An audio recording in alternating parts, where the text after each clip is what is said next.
We're joined by Richard Murphy, Professor of Accounting Practice, Sheffield University, Chartered Accountant, Political Economist, and from taxresearch.org.uk, his fantastic website, where he puts fantastic blogs on that detail some of the stuff that we're going to be talking about. How are you doing, Richard? Are you good? I'm all right. Yeah. After 6 months of long COVID, I have not taken any antibiotics for 4 weeks. That's a record for me for the last 6 months. So I'm doing well. Oh, well, I'm pleased to hear that. It's a good start to the new year. Now, the reason why I wanted to speak to you was because of a tweet that I saw that you put out, and I recommend anyone follows Richard on Twitter as well, because he does have some fantastic threads that he puts on. But this particular tweet caught my eye. It says, Sunak says inflation will halve this year. True, but arithmetically, that's just about inevitable and no challenge at all. Apart from my getting my arithmetics, getting my tongue twister. Why do you think that? I mean, how can you say that? I mean, people are saying this is a massive challenge to say that he'll halve inflation in a year, and you're just saying it's inevitable. Can you explain why that is? Sure. Look, it is inevitable. In fact, in 2024, it's highly likely we'll have deflation, prices going down. And I'm not being wildly out of line by suggesting that. The Office for Budget Responsibility, who of course are located in the UK Treasury and have an office a few doors down from Jeremy Hunt in that building, are saying exactly the same thing. They say inflation is going to be halved this year. So let's just talk about why that's the case. We've got to remember that inflation is simply a measure of the change in prices. It's not an indication of absolute prices. Now, there's a big difference between those two, and a lot of people don't understand that difference. And to that extent, I agree that actually Rishi Sunak is right. I've never said that before, that we actually need more understanding of maths in the UK. What's a relative change? The relative change that inflation measures is the difference between prices 1 month, let's call it January 2023, and prices 12 months beforehand, January 2022. That's all it is. There's nothing more scientific than that. It compares a bundle of prices for different commodities, secondhand cars, new cars, computers, food, and all sorts of things, and compares them from 1 year to the next. And what happened, of course, that we know about is that in late 2021, we saw some price increases. That was because of COVID reopening, which was badly bungled because it wasn't properly planned by any government around the world. So we suddenly had a splurge of spending that nobody anticipated, and it pushed up some prices and caused shortages in gas supply. And then we had a second massive catastrophic event, nothing to do with the economy as such, everything to do with Putin marching into Ukraine. And that led vast numbers of traders in raw materials around the world to panic and think that we were going to have a shortage of oil and gas and wheat and every other basic commodity you can think of. And so what they did was decide that there was going to be a shortage of these things, and therefore they put up the price. It's a bit like what happened when COVID occurred in the UK. In March 2020, you could not buy a loo roll for love nor money in a supermarket near me because everybody gone in, had a panic, bought the lot, and either there were none to buy or the price had to go up to balance the market. Well, in this case, the price went up, skyrocketed, and we all know the result. Petrol prices soared, gas prices soared, so electricity prices soared, food prices have soared. That's why we've got over 10% inflation. But the reality is that that was a one-off shock. It happened in February 2022, was seen in many prices by March 2022. And by the time we get to the middle of 2023, we will be comparing post-shock prices with post-shock prices. In other words, we'll be comparing prices after the war started with prices after the war started. And because by the middle of 2023, prices had already risen dramatically, and they aren't going to rise dramatically again in 2023, inflation rates are going to fall. In fact, and you mentioned my blog, but I've actually put up a blog on this to show some of the data. If we actually look at prices now of those raw materials, European gas prices, wholesale prices, are now the same as they were before the war broke out in Ukraine. The price of Brent oil, which is the base denominator of fuel, diesel and petrol prices in Europe, is the same as it was before the war broke out. And wheat prices are the same now as they were before the war broke out. So the truth is that some of these hard raw material prices, which went 3 or 4 times higher than they are, well, in many, at least double, sometimes more than that, higher over the last year than they are now, are actually falling heavily and fast. Timber, for example, has fallen just through the floor compared to what it reached only a year or so ago. So building prices are falling as well. Now, what that comes down to is that inflationary pressure is simply disappearing. Now, because we know that's the case, and because there's going to be no other external shock this year, well, let's hope there isn't. You know, we hope there isn't another war, there isn't another COVID, and, you know, probability is against that. These things, well, we hope don't come in threes. Then there should be no further price shock, and therefore inflation will, simply as a matter of mathematics, have to fall. And in fact, I think by the end of 2023, it will be well below half the current 10% or so rate, and on its way towards going negative in 2024, because those falls in commodity prices will be coming through and we'll actually see them decline. Now, so let's talk about what that means. It doesn't mean that any real prices are going to fall before 2024. They might a little bit then, but until then, they won't.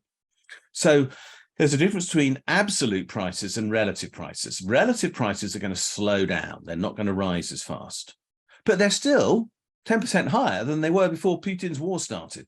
Oh, yeah, let's be blunt about it. That's what the reality of this is. Prices are still going to be higher. So pay rises are still necessary. This is no reason for Sunak to turn around and say, oh, we've beaten inflation, therefore we don't need pay rises, because people are going to be 10% worse off unless they get an inflation matching pay rise. Or if they only get 5%, they'll be roughly 5% worse off, and so on. So there's absolutely no reason why people don't need pay rises. They do, because prices have gone up in real terms, but they're not going to continue to rise. He set the target for the increase in prices, not changes in absolute prices. And so he set a target that he knows he can win.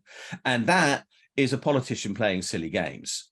One other point, and I'm sorry, I'm going to keep talking until I'm finished, but the other point to note is that none of this is down to anything that the UK government has done.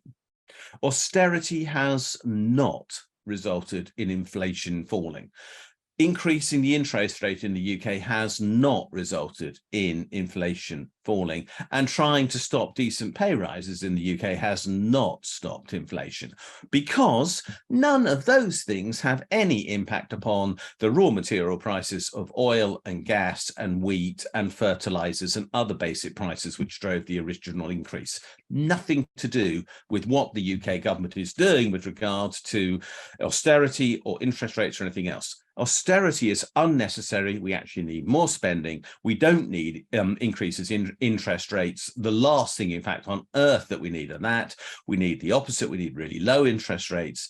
And there is no reason for having pay disputes now. We do, at the very least, need to have, as a norm, people being compensated for the cost of inflation. Otherwise, we go into recession because people can't spend enough. It's as simple and as straightforward as that. That's why we're heading for an economic crisis. So Sunak is drawing all the wrong conclusions, making all the wrong claims, trying to mislead people, typical Tory, if I might be so blunt, and following all the wrong policies. Can I just come back? It's incredible that he's trying to mislead people into thinking that his number one target is cutting inflation, when he probably knows that it's going to drop anyway. So he knows that, but he's going to use that, as you say, to try and keep wages down in the public sector. But nobody in the media is picking up on that trick. Has anyone in the Labour shadow Treasury team picked up on that?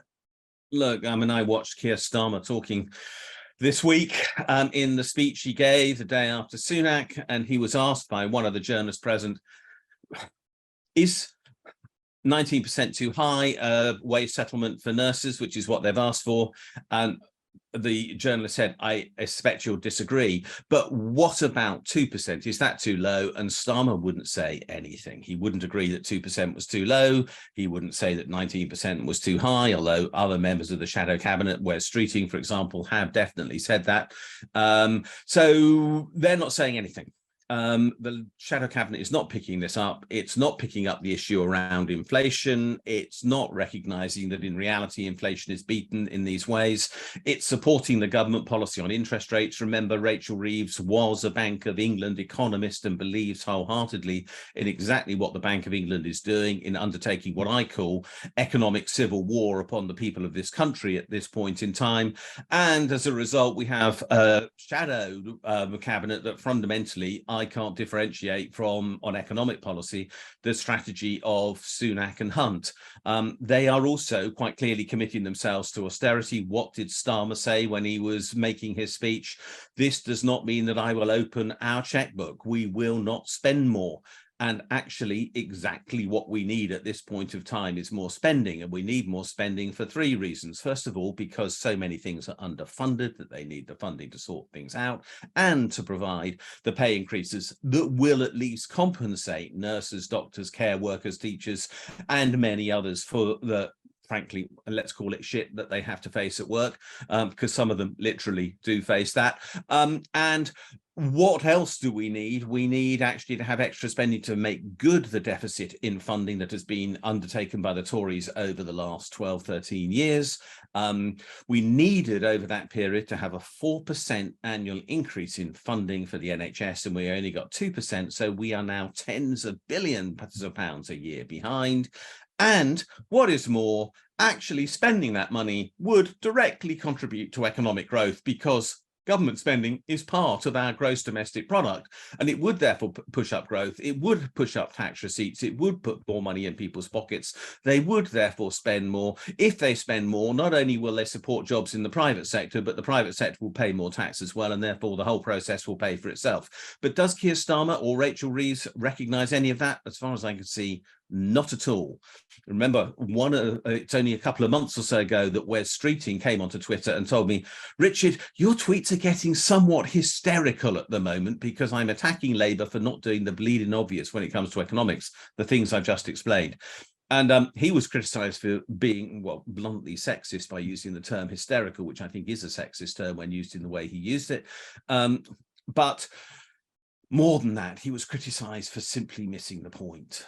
He was just being deliberately rude and not engaging in debate. He has refused to come back to me on that issue. I'm afraid at the moment, Labour's shadow cabinet is putting forward policies which are almost as bad as the Tories. I can hardly differentiate them. One more thing. We've got no opposition calling out the Tories on their economic policy because they're agreeing with them. What about the media? What media is covering what you're saying about, for example, Sunak misleading the public on inflation? Are the media calling this out?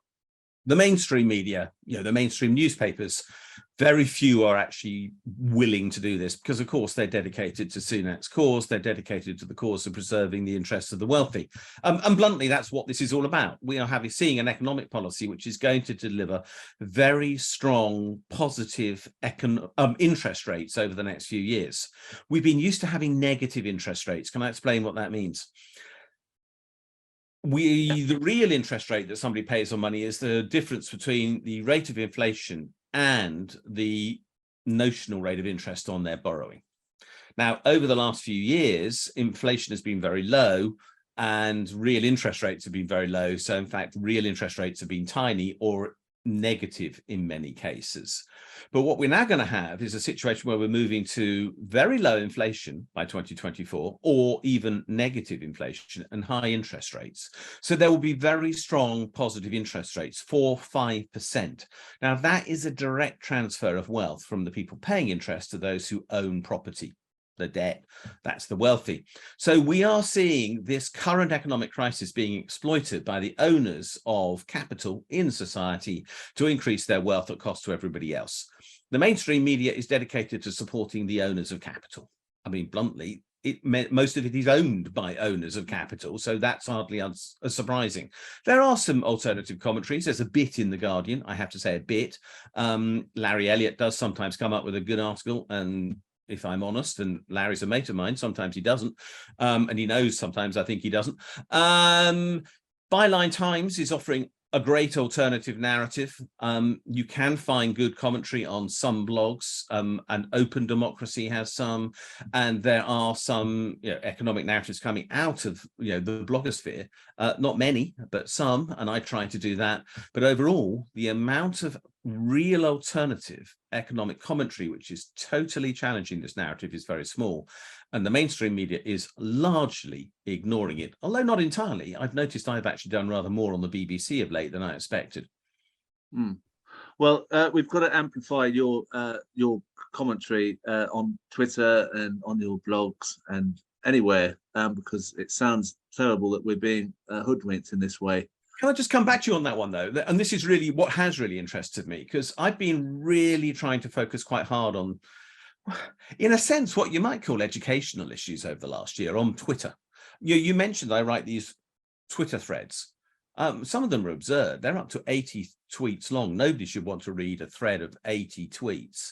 And yet some of those are read a couple of million times, which is quite extraordinary. And as a result of that, my Twitter following has gone up from 90,000 followers to 220,000 followers at the moment in a year. So there is a desperate appetite for this information that needs to be met. So yeah, there is a need for it to be said, and I'm trying, and I wish others would try to do the same thing. But I'm afraid to say most economists are desperately conventional, do believe that we need higher interest rates, do believe that we need austerity, and shouting against the mainstream is never easy. But the reality is that unless we win that argument, there are a great many people who are going to recall 2023 as a year of complete misery when they look back on it in the future. And that's probably being kind to it.